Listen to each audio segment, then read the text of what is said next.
talk for this evening. Because somebody asked me about this a few days ago. I'm sure I've talked about it before. There'll always be slightly different. And it's a very simple subject, because when I give talks, I don't plan anything. All I plan to do is make myself nice and peaceful before I give a talk and see what comes out. So there's nothing in here which I write down or think about, or this is what I'm going to say, this is what I'm going to say, just let it come. So a nice simple talk for this evening, what people asked me last week sometime, is the meaning of life. Very simple subject. Because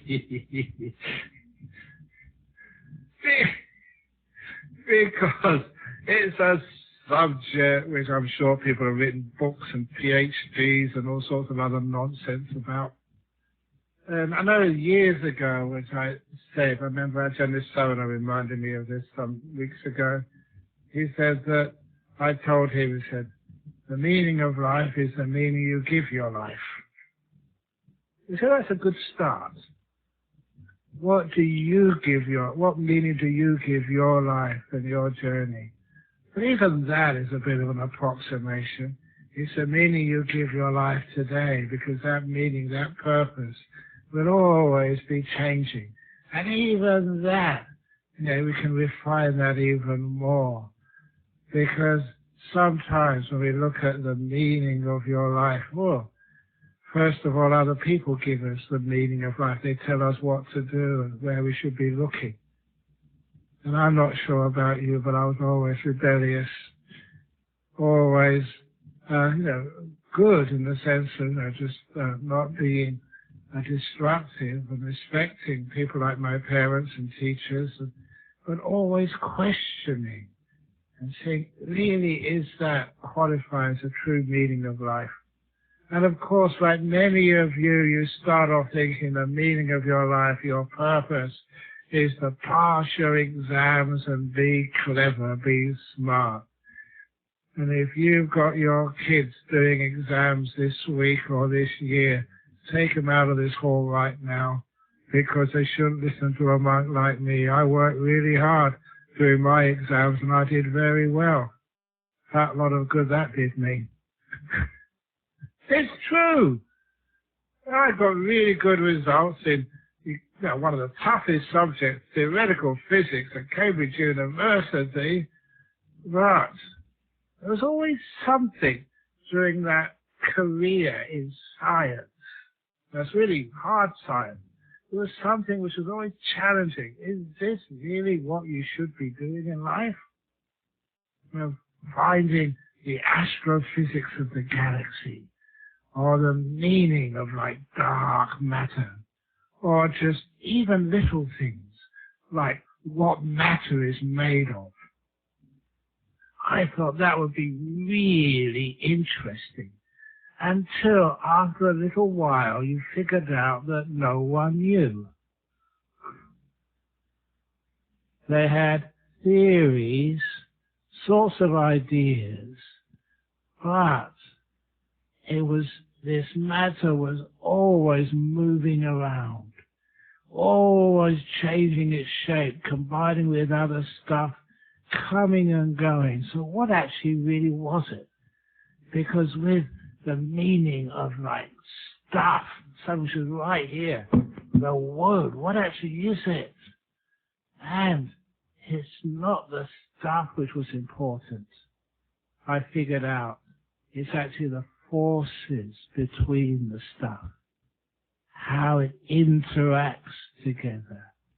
It was almost like those forces and interactions that actually really define what stuff truly is. The stuff is not independent of other stuff. But also, because I had I suppose a sense of humor, sometimes people say a bad sense of humor, but it's a sense of humor. Sometimes I used to love playing around with the words of the English language. And one of those, because I remember in the Cavendish laboratory in Cambridge, which was very famous, you were taken to the room where J.J. Thomson discovered the electron. there were other places where people discovered lasers. And you're always very careful to make sure that all the experimenters, all the lasers turned off in case you got zapped. One of the movies which I did see before I became a monk, if anyone my age, the James Bond movie, where, was it Mr. Goldfinger? I think almost sort of cut James Bond in half with a laser beam. That's my memory of lasers. So going around Cavendish Laboratory where all these old professors, crazy old bearded professors were playing around with laser beams was pretty scary. But I also remember going to the room where the great Kiwi Professor Rutherford, where he split the atom. The idea of the atom being the fundamental, I mean really fundamental particle which made up stuff. We all know better now, but this is where people started. An atom.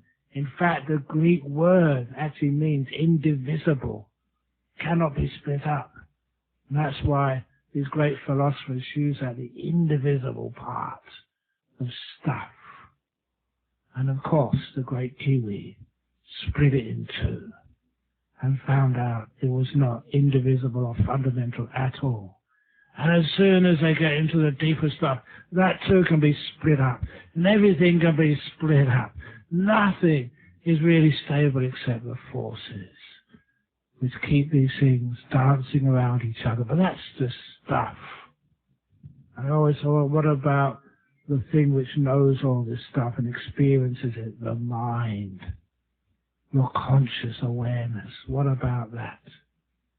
And you know what that is called in Eastern philosophy? That was called the Atma.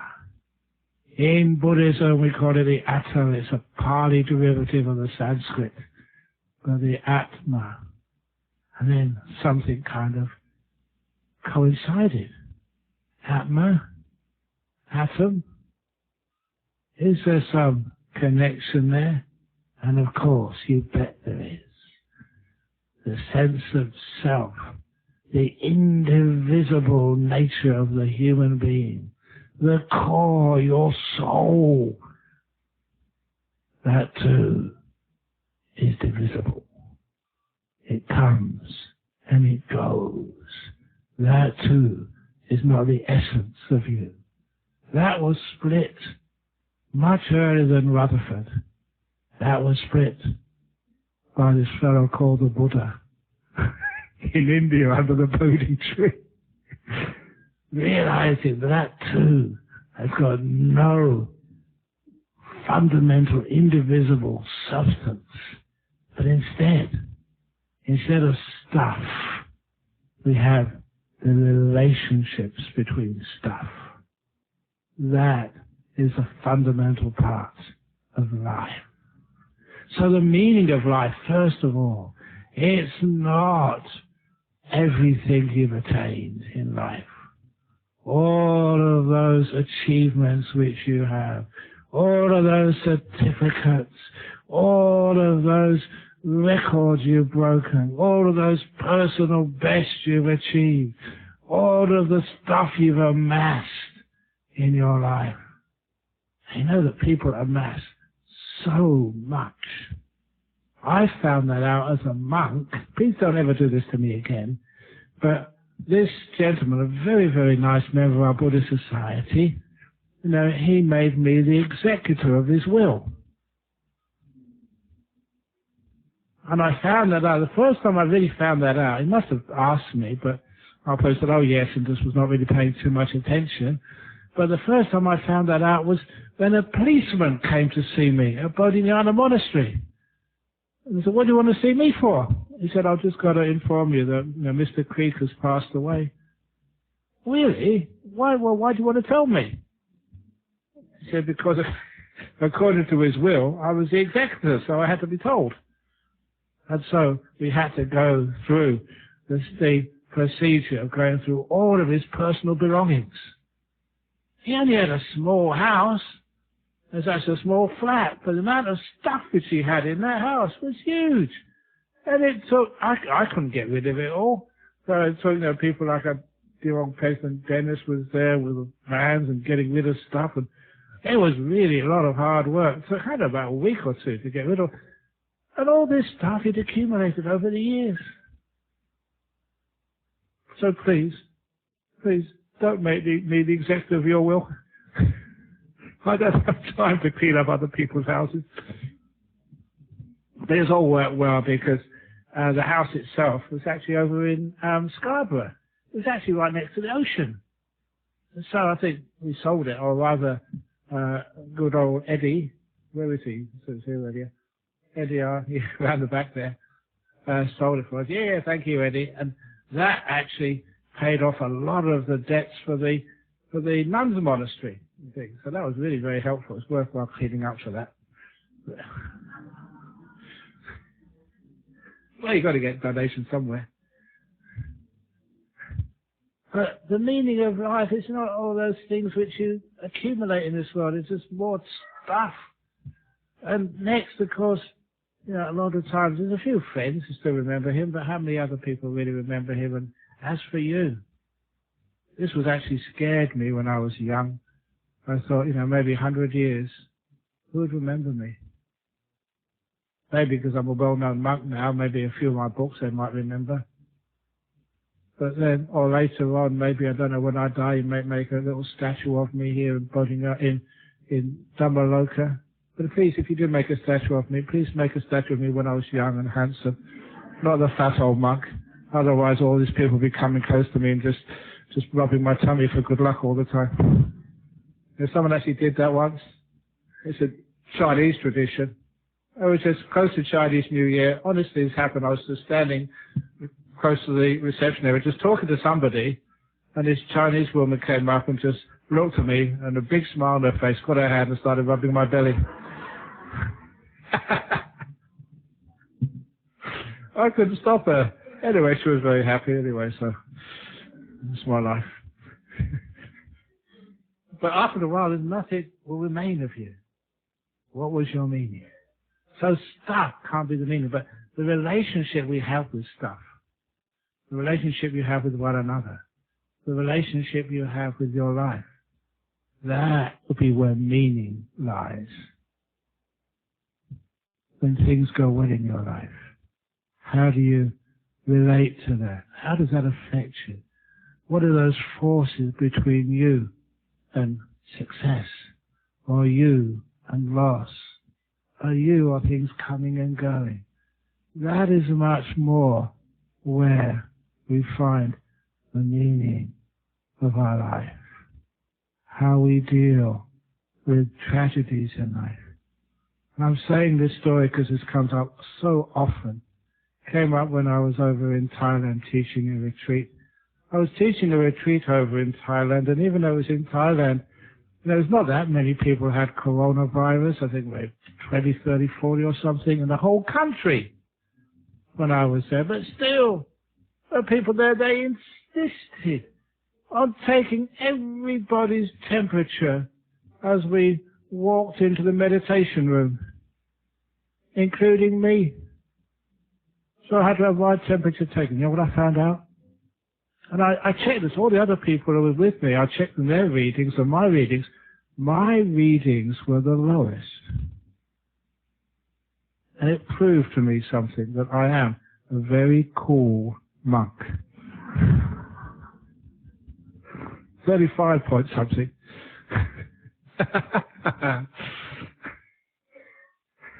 But anyhow, the meaning of life is your relation to these things. Are you afraid of the virus? Are you at peace with things which happen to you when it doesn't go your way? And especially the problem when loved ones pass away, the death. I'm going to just stop on that point for a few moments, because this is one of those teachings I've found totally effective. It is when somebody passes away. My father died only 16. You've heard it so many times before, but here it comes again. What's your relationship with hearing the story again? As I think I said to people in Thailand, I've heard this story more times than anyone. Because I keep telling it. But anyway, when he died, I never felt sad. Even though I love my father very much. Why? And it was because of simply the concert. I grew up in London. And in London there was just so many opportunities to listen to great music. I just saw, I do look on the internet, on ABC News and BBC News websites, and I found out that just one of my heroes, there's an article about him, Pete Green of Fleetwood Mac, and he started off with John Mayall's Blues Breakers. I saw him a couple of times perform. That was in the 60s. And all those people I went to see, I just enjoyed their music so much. And I've told you all these other people have seen Eric Clapton, Jimi Hendrix, and even some of the great jazz musicians, which I saw and enjoyed, and saw so many of those performing. And that at the end of the concert, when it was finished, and I walked out, because everyone had to walk out, never once did I feel sad at the ending of a concert. At the ending of a great performance, I always felt privileged, blessed, so lucky to have been there and listened to some of the greatest musicians. This was London in the 60s. And that was the same feeling when my father died. What a great performance that was. How can anyone feel sad when you notice what a great performance that had been? It felt like just standing up, giving them another round of applause, cheering it. Well done. Tremendous. Thank you. It was only 16 years. Short performance, but still terrific. That was how I looked. That was my relationship. That was the meaning which I gave to losing someone very important to me. Beautiful, wonderful. I don't know where that attitude came from. You could always see the positive meaning in anything. Next Friday I will not be here because I'm going over to Indonesia to give some talks. And I'll be leaving actually just on Sunday afternoon, which is why I've asked Venerable Sunio to do the Sutta class. And it's wonderful. Over here in Perth, it's not just the Ajaan Brahm show. Ajaan Brahmali, he's over in Malaysia right now teaching. And there's Venerable Hasapanya and all these other monks and nuns come over here to give great talks. And during the rains retreat, we get other people coming up here. It's not a person, it's not a cult. This is actually learning how to teach and having a relationship with those teachers. So it's tough the first time you give a talk, but if you have the right attitude, you learn so much. Not whether it's a good talk or a bad talk. It's just a talk. Remember, one of those monks, Ajahn Chah, asked him to give a talk one evening in the main hall for 1 hour in Thai. A Westerner, it was actually Ajahn Sumedho, if any of you remember him. He told me the story. He had to give a talk in Thai for 1 hour in front of his teacher, Ajahn Chah, which is tough. But he did it and got through it. So after the talk was finished, he was about to just get off in front of the microphone and just bow. But then Ajahn Chah said, another hour. 2 hours. And just so he's repeating himself and just lots of pauses. But, his teacher asked him, so he had to. And of course, quite a few people have left by now. But, it's not about ego, it's just about doing what Ajahn Chah thinks is going to be learning something. So he finished his second hour, and Ajahn Chah said, another hour. 3 hours. Even just if you lived in Thailand, after just, 3 hours, you don't know what the heck you're going to talk about.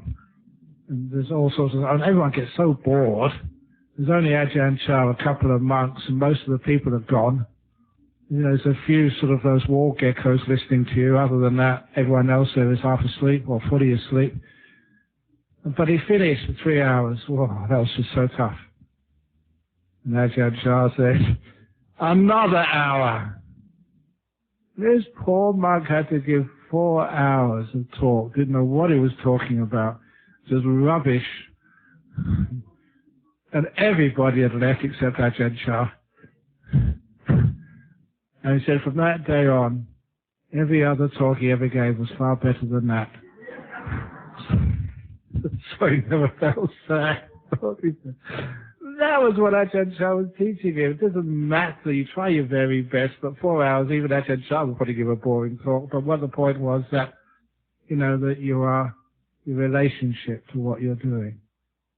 You're not getting upset or angry. You're seeing some positive part in it. And that's a positive part in whatever you're doing in this life. You get tired sometimes. Oh, I feel so tired. But there's a meaning in that. This is what I learned as a young monk. Even things you never thought had meaning did have some incredible meanings. To the point that even mosquitoes, Ajahn Chah, when I complained about the mosquitoes, look, there is a thing called mosquito repellent, Ajahn Chah. There's plenty of lay people over here. I'm sure that this was years ago in time. I'm sure they will offer some mosquito repellent for the monks so we can sit down there and meditate and get nice meditations and having all these mosquitoes all over you. And he said, no. He said, from today on, Brahmawansa, that's me, you will now call the mosquitoes Ajahn Mosquito. For the Thais, Ajahn Yung. So we had to call, this is crazy stuff. What do you learn from mosquitoes? I learned how to meditate from mosquitoes. They're brilliant teachers. Because I've told this story to many people before. This is what I learned because there's no mosquito repellent. You sat there, you have to meditate that first year with Ajahn Chah, 2-hour sessions out in the forest. Mosquitoes were all over you at first. But then you learn how to meditate. Thanks to Ajahn Mosquito. Because you had a choice. There was a choice. You could actually just, my hand is being eaten by a mosquito, my shoulders, there might be any shoulder left after 2 hours that have drank all the blood. And sometimes I would imagine. I'm sure it's just imagination, but sometimes you think, what's the difference between imagination and reality? Sometimes you could hear.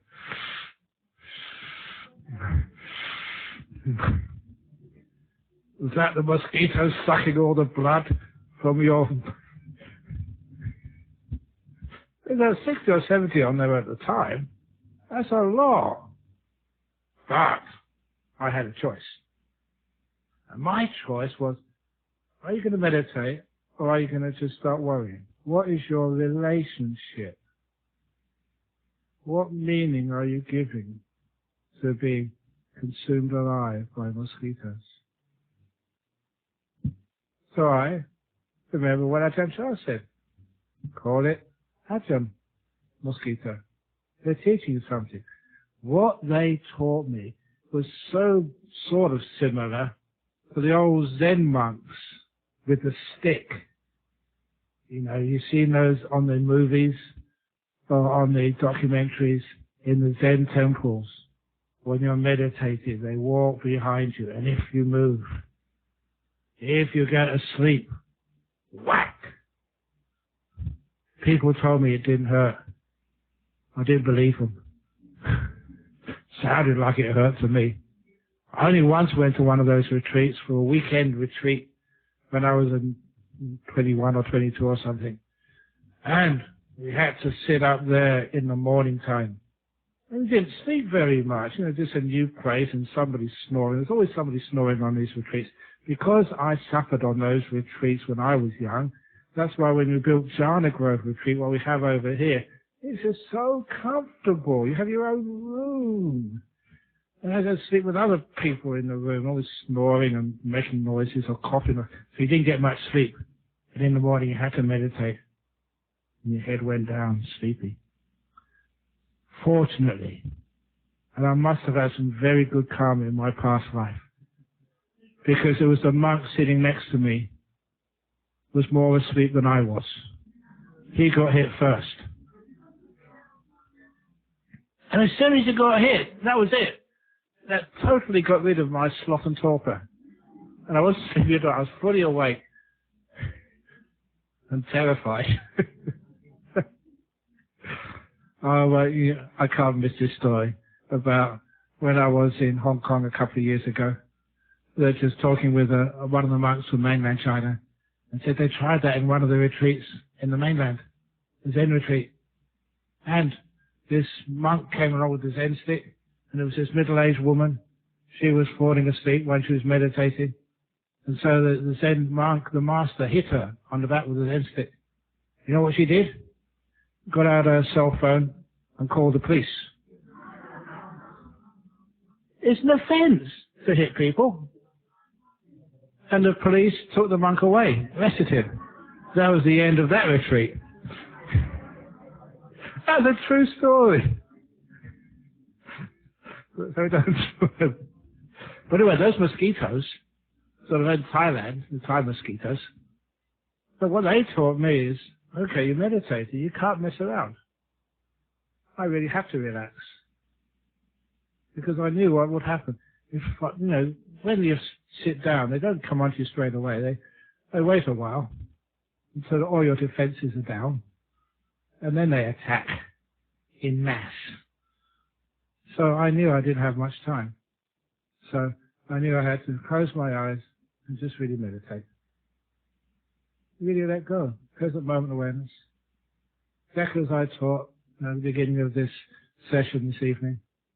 Just relax my body. Just relax my mind. Just eventually get to my breath and just become so peaceful. Until all you got is your breath, and even the best starts to disappear. And then the nice thing was, you couldn't feel your body. The body vanished. It's one of the things which happens in meditation. If you go deep inside, you can't feel your hands. You can't feel your shoulders. You can't feel your head. You can't feel anything. Because that part of you just disappears as you go inside into the mind. And that was a wonderful thing to experience, because that meant, this is what I thought, mosquitoes can do whatever they want, because I can't feel them. You didn't. So a couple of hours meditating, nice and peaceful. You came out afterwards. The weird thing was, I couldn't see any mosquito bites on my arm, on my head. It was actually free. And that's when I thought, wow, psychic powers. In deep meditation, you have like a force field around you. That's what I thought, the force field of deep meditation. That's why the mosquitoes, they couldn't get in there. And it was only years later, over here in Australia, just again, looking through those news sites, you found out that mosquitoes, they are attracted mostly to carbon dioxide coming out of your pores of your skin. So the more you're metabolizing, the more active you are, the more the mosquitoes can find you. So especially those people who are really, really worried about mosquitoes, your metabolism goes up and you actually say to them, hey mosquitoes, I'm very worried about you, but I'm over here. Come over here I am. But when you're very calm, very still and peaceful, they can't even find you. You vanish from mosquito land. And that's so nice. So that's Ajahn Chah, correct again. I found so much meaning by learning how not to worry about things and about the power of peace and stillness. People find a lot of worry in this life. People are so afraid. They're scared of life to the point that so many people don't even go out into the world. I was talking to some, she's probably listening, and she is the carer of this nice little, fluffy little thing called Susan, was scared to go out in Hong Kong. Yes, coronavirus.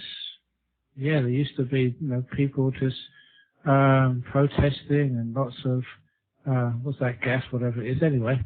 But people were so scared. But What is your relationship to all of that? Is fear, being scared, the right way of relating to things? Can you find that most people who are scared, they're the ones who, because of their tightness of their body, their immune system gets very weak and actually get these things. So, anyway, that when I am in the next place I'm going to, I mentioned earlier this, to Indonesia, I told a few people earlier that the last place which I'm going to before I come back here to Perth is teaching a meditation retreat in Bali. And I just went, on the internet, because they gave me the name of the hotel, hiring a whole hotel to actually do the meditation retreat. It's a beautiful hotel. They're not far from the beach. I'm only there for 2 or 3 days. What a waste of an opportunity. So my plan is see if I can get coronavirus on those last days. Then I'll have to do 2-week quarantine in a beautiful hotel in Bali next to the beach. Would that be a good idea? That's how Ajaan Brahm thinks. Will never happen, obviously. But when you're afraid of something happens, that fear, that relationship is never going to be positive. Fear, those negative emotions, take away the real meaning of life, which is to engage, to be in life, even maybe to challenge yourself. If it's too much, you can always draw back. But never be afraid. Even when, see, just going back, as I mentioned it earlier, to the science which I did over in the Cavendish Laboratory in Cambridge. You saw so much positivity there.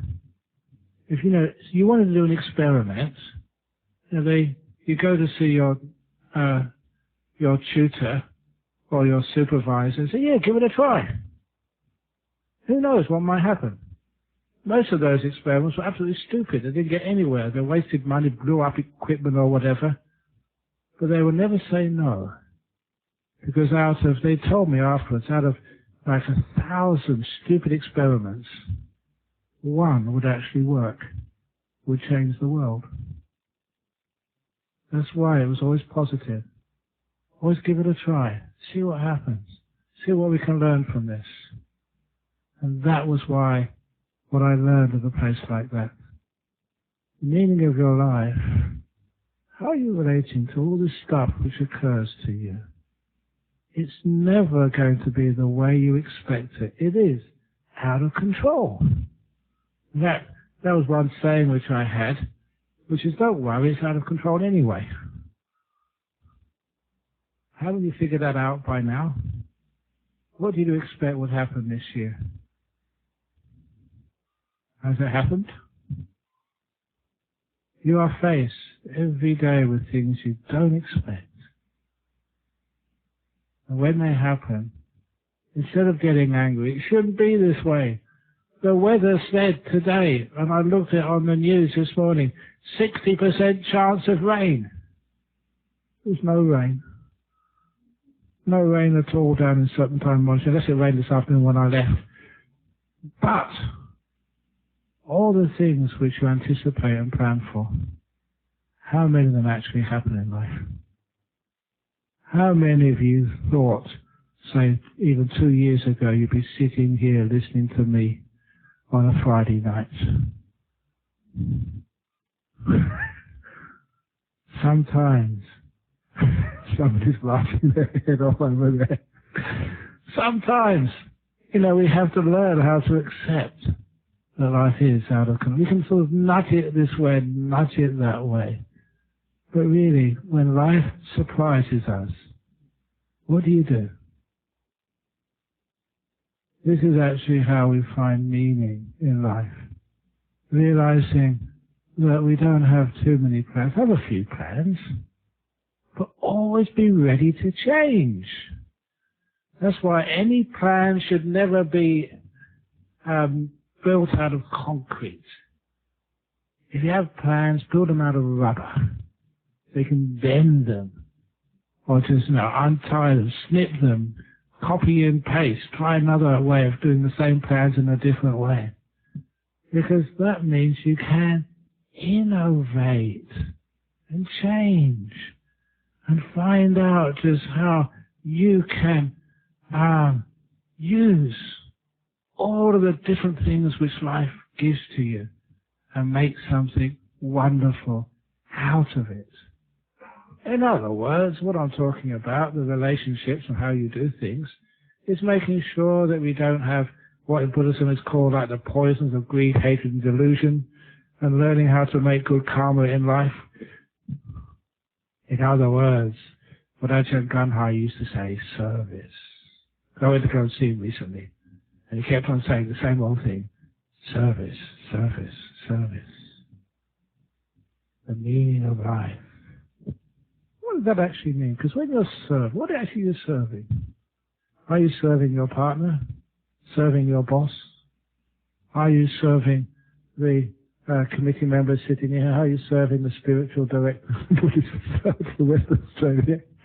That's me, by the way. I'm not up for election at the AGM.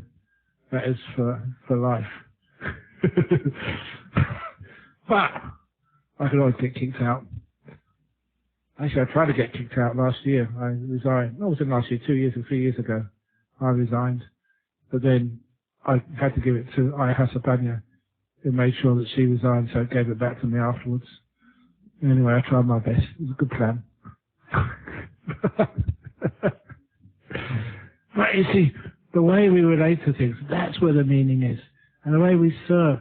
But the trouble is that people just, I don't know why they do this. Some people serve others, serve until they get burnt out. That is where that meaning of life. And this is, as a monk, I do have these opportunities, these rare opportunities to actually to influence people. And it's not just giving talks on a Friday night. That wonderful occasion when people get married. And I have the opportunity of looking at them in the eye. You know that when people get married, they really do listen to what I say. Much more than even you do right now. They're really full attention. And I love that time when I worked this one out. And you can imagine just two people getting married, all dressed up and all their friends and relations there and just all that sort of stuff. And just, Dennis has just exchanged the rings, and we always have the same old story. Dennis actually does the formal marriage, because as a monk I'm not allowed to do that. And my job is to try and keep them together. He does a marriage, and I just try and... I was saying, people, it's in the car coming up here today. That's one of my stories. Because we're talking about, those books which I write. There's one of my books, his story is in... But, it was one of the main reasons why the book was not translated. It was actually translated to Hebrew, but it couldn't get it published. You understand the reason why it couldn't be published in Israel. That was the story of when people actually meet together, and sometimes they get married, sometimes they just live together. Sometimes they're involved, and sometimes they're committed. And to make it very clear what the difference is. The difference between being involved and being committed in a relationship is the same as the difference between bacon and eggs. In bacon and eggs, think about it. Come on, use your intelligence. In bacon and eggs, the chicken is only involved. The pig is committed.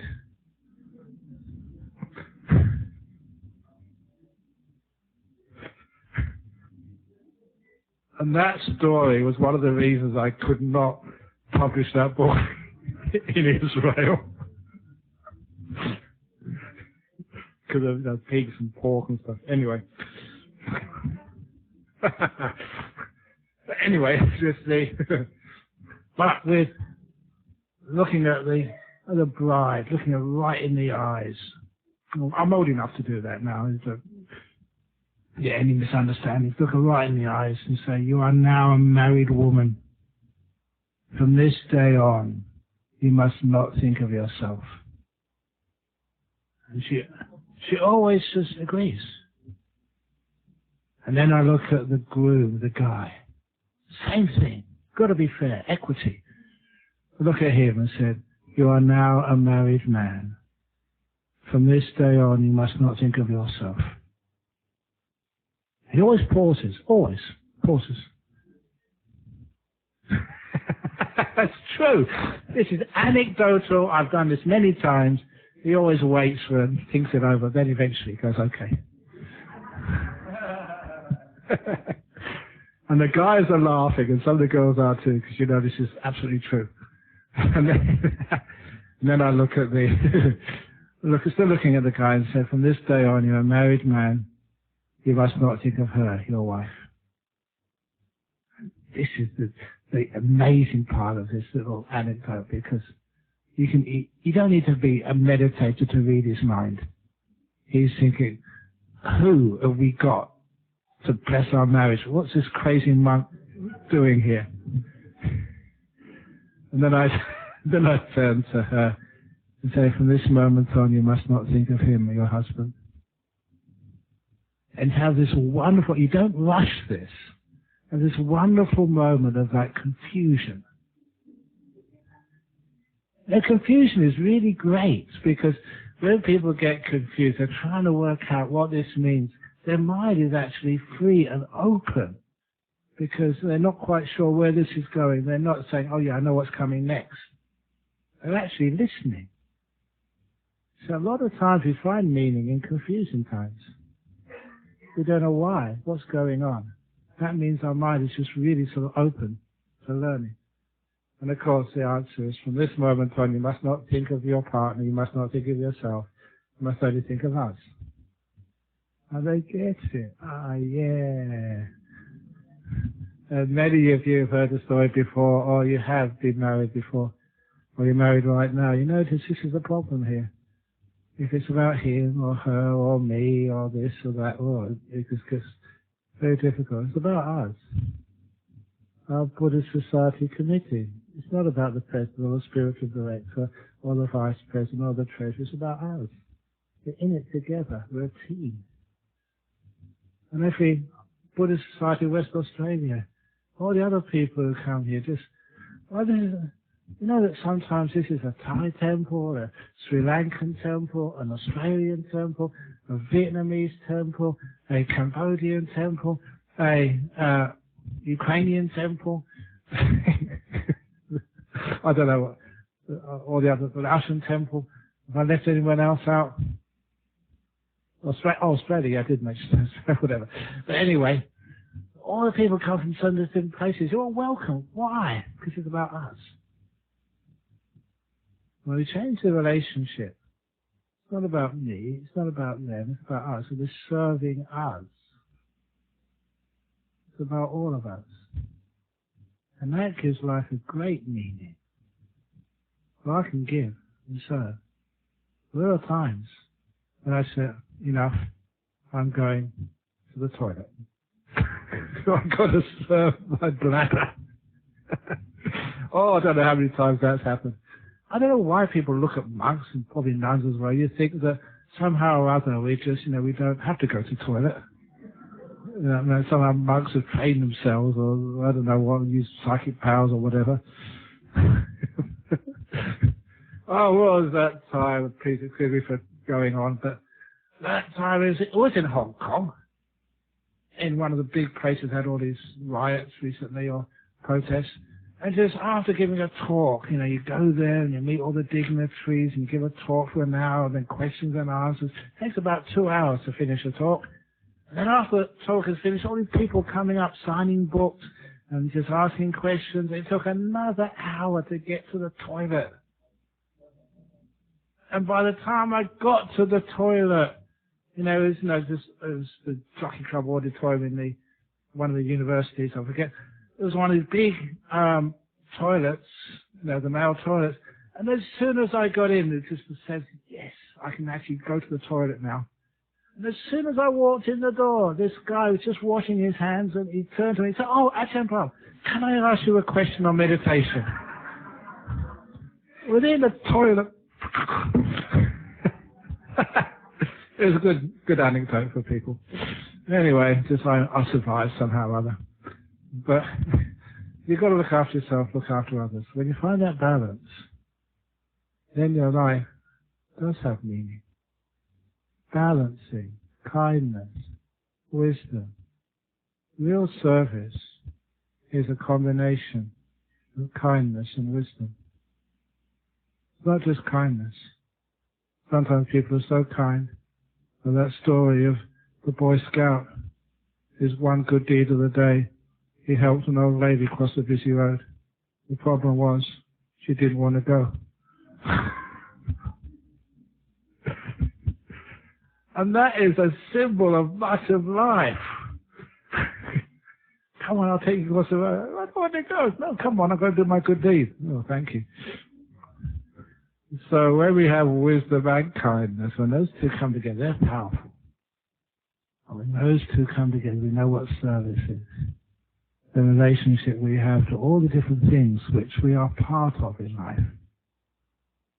Just like whether you're a quark, subatomic particle, or a proton or a positron, how they interrelate with all the different things of life. They're in it together. And then they find meaning in life. Kindness and wisdom. Not control, but caring and understanding. That is the meaning of life. Da-da-da. Okay, very good. Sadhu, sadhu, sadhu. Okay, you know what sadhu means? Awesome. Yes, it means awesome. That's my translation of the day. Okay, so now we have some questions from overseas, maybe, or maybe some from in here. We'll see what we've got today. It's very exciting. Okay, from USA. No, I don't like that one. Russian, London, Okay. Here we go. From USA, when the personal meaning of kindness and good intention results in harm to both myself or others, how do we overcome doubt in our faith in kindness? Is remorse or forgiveness more appropriate for myself? Yeah, of course. You have personal meaning of kindness, but it has to have the understanding and wisdom as well. It's not just kindness to others, it's kindness to yourself as well. You're in it together. It's kindness to us. That's why this one comes from the USA, which means us, America. Okay, I'll try. And if it results in harm to yourself, if it's just minor harm, like a doctor doing surgery, that harms you, but it's got good results afterwards. Maybe that's okay. But also use the wisdom and understanding. Personal meaning of kindness. What actually is kindness? Kindness is that which does not harm others, which actually creates good for other people, which creates peace and harmony for us. It's like caring. Even like kindness, and sometimes to that word, I prefer caring, that word, because caring, it also has this other meaning like being careful. See what you're doing and make sure it doesn't cause damage to other people or to you. However, if it has, then learn from it. In life, you are allowed to make mistakes. I make mistakes. I've told many of you about my mistakes, or the stupid things which I've done. And, but you learn from mistakes. That's what mistakes are there for. To learn. You make a mistake. Oh, I shouldn't have done that. So don't hit yourself and feel you're terrible, you're stupid, you're something wrong with you. Nothing wrong with you. It's just that's how we learn. Just like when you're sick, remember you should never go and see your GP and say, there's something wrong with me, I'm sick. You always say, there's something right with me, I'm sick. It's okay to be sick. There's nothing wrong with being sick. And, because everyone is sick from time to time. And so, remorse or forgiveness. Remorse is, don't just ignore I'm a terrible person, I need to be punished or something like that. No, learn. What happened? Why? So you're growing from the mistakes of life. from Russia. Thanks for the Art of Disappearing book. Yes, one of the best. But I have to thank Ajaan Brahmawansa because he did the translation for that. He translated it from Ajaan Brahm into English. No, he was the one who just got them all together and edited it. I finally understood what meditation is about. Excellent. But it seems I became reluctant to do things and duties. How may I find the balance? By doing loving-kindness meditation. Because loving-kindness meditation is just beautiful. May all beings be happy and well. Not just me, but all beings. It's a loving-kindness meditation which actually engages you with other people in the world. Where you realize your service for others. You know that even Ajahn Chah used to do that. Whenever any monk has got really deep meditation, you take him upstairs and you talk to him, and we find out eventually what he said. So now you've got to really do a lot of loving kindness. So you serve other people in the world. That's really important. Otherwise you become what's called like the Pacceka Buddha, like the silent one. Great wisdom, great kindness, great sort of possibilities, but you just don't give. Loving kindness just takes you out and just gives so much to the world. So, from Russia, please do lots of loving kindness, and then you just engage with the world without losing your peace. Lastly, Martin in London, how can we make the right decisions easy in the modern world when there are so many options? For example, right partner, right career. Well, that's so simple, making decisions. You know, I have to make many decisions every day. Should I brush my teeth in this side, or that side over there, or in the middle, or do it in the middle of it, or do that first of all? Do you always brush your teeth starting on the same place? Or do you actually, what I call this living on the wild side? Start brushing your teeth a different place every time. Don't become a creature of habit. So you make a decision. You find that doesn't really matter what part you start brushing your teeth, as long as you brush your teeth and do all the parts, before you finish. Same with life. Choosing the right partner. What was it? Somebody asked me this question when I was teaching in Oslo many years ago. I'll never forget this because, again, silly Ajahn Brahm making a mistake. This woman questioned time and said, if I have a really important decision to make in my life, then how do I make it? And so this is my mistake. I said, well, suppose, the decision was, should I get married to the guy sitting next to me? Oh, and I shouldn't have done that because she went red, bright red. That was the decision she was making. I got it straight away. And so I said, look, if that is your decision, which is, it's reasonably important, people think. I added that people think. But I said, look, if you have such an important decision to make in your eyes, get out a coin, toss it. Heads I marry him, tails I don't.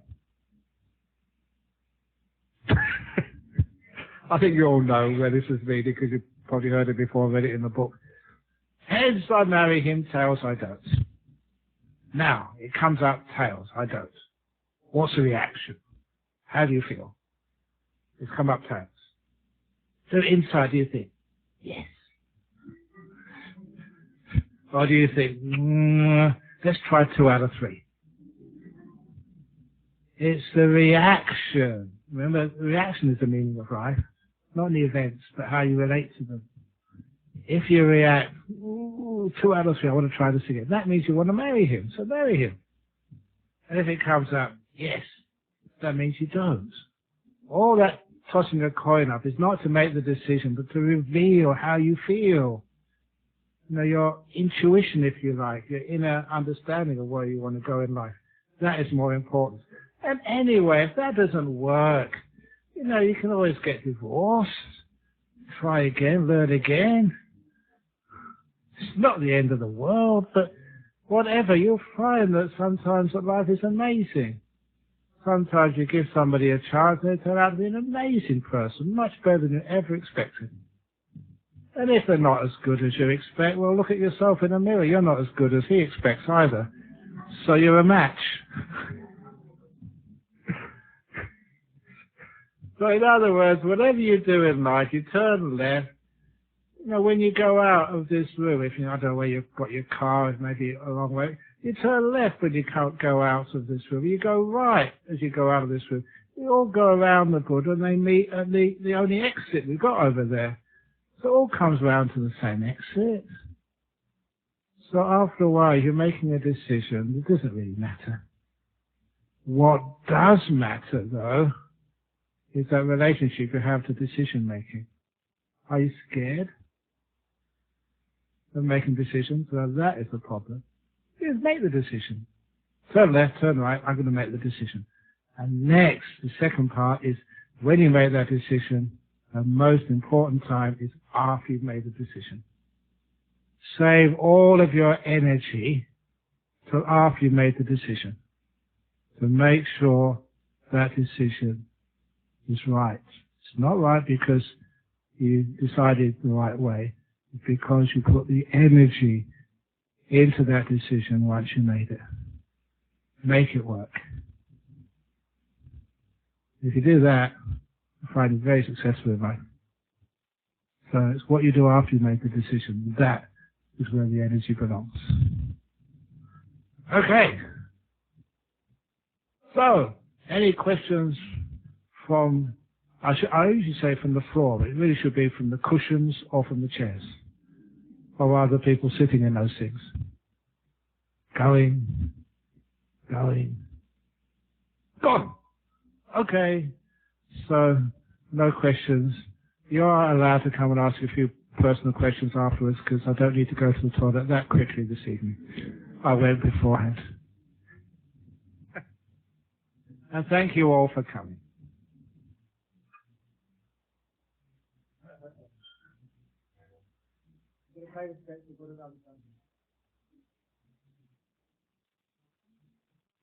Arahant Sama Sambuddho Bhagava Buddhaṃ Bhagavaṃ Abhivādemi Suvakato Bhagavata Dhammo Dhammam Namasami Supatipano